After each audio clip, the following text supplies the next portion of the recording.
learn something, and learning is always fun. Sometimes.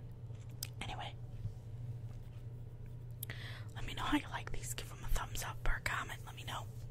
So, okay. Let's see here. I apologize for a loud humming sound. That is the heater.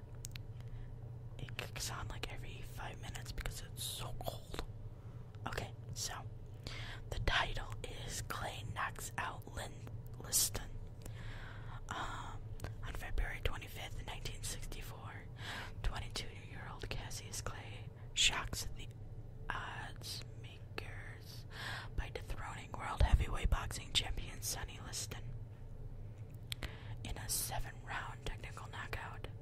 The dreaded Liston, who had twice demolished former champ Floyd Patterson in one round, was an 8-1 favorite. However, Clay predicted victory, boasting that he would float like a butterfly, sting like a bee, and knock out Liston in the 8th round. The fleet-footed and loquacious youngster needed less time to make good on his claim.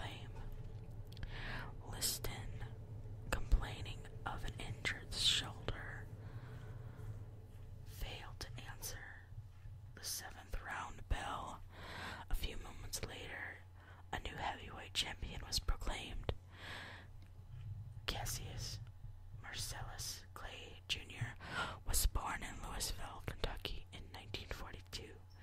He started boxing when he was 12, and by age 18, had amassed a record of over 100 wins in amateur competition.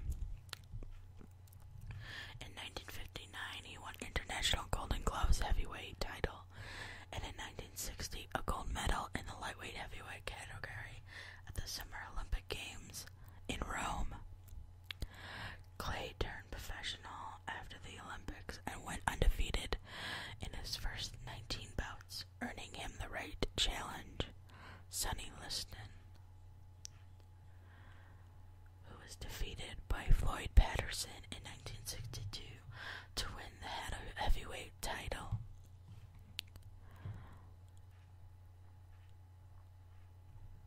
On February 25th, 1964, a crowd of 8,300 spectators gathered at the Convention Hall Arena in Miami Beach to see if Cassius Clay, who is named the Louisville Lip, could put his money where his mouth was.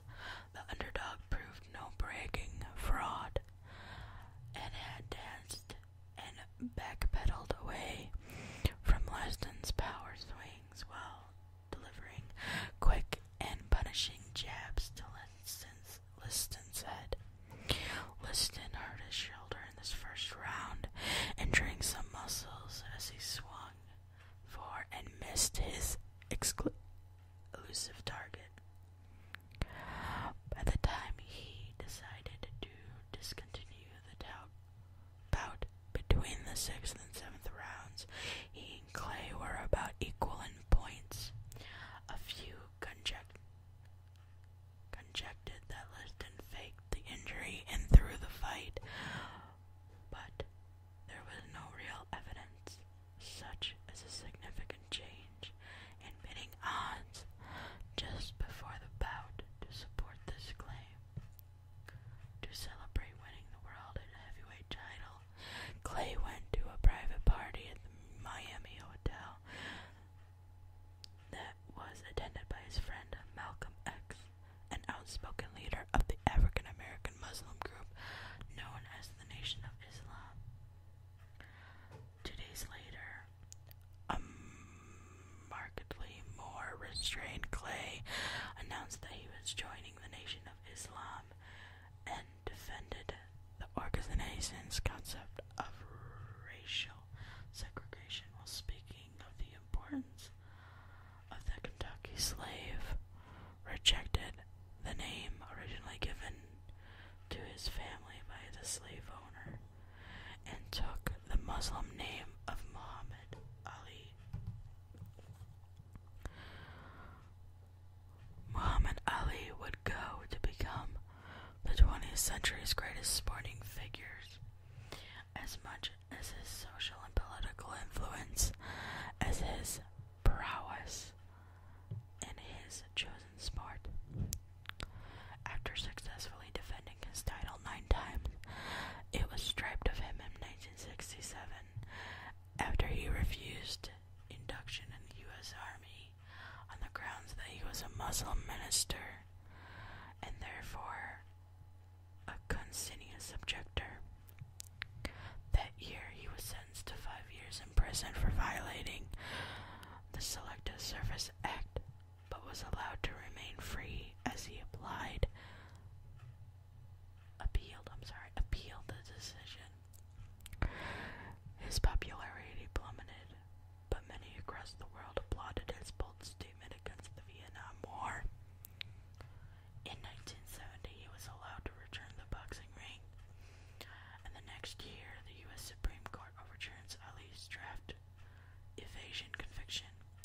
In 1974, he regained the heavyweight title in a match against George Foreman in Zaire, and successfully defended in a brutal 15-round contest against Joe Frazier in the Philippines. In the following year, in 1978, he lost the title to Lawrence Spinks, but later that year defeated Spinks in a rematch, making him the first boxer to win the heavyweight title 3 times. He retired in 1979 but returned to the ring in the early 1980s. In 1984, Ali was diagnosed with Parkinson's syndrome and has suffered a slow decline in his motor functions ever since. He was inducted into the International Boxing Hall of Fame in 1990. In 1996, he lit the Olympic flame at the opening ceremonies at the Summer Games in Atlanta, Georgia. Ali's daughter,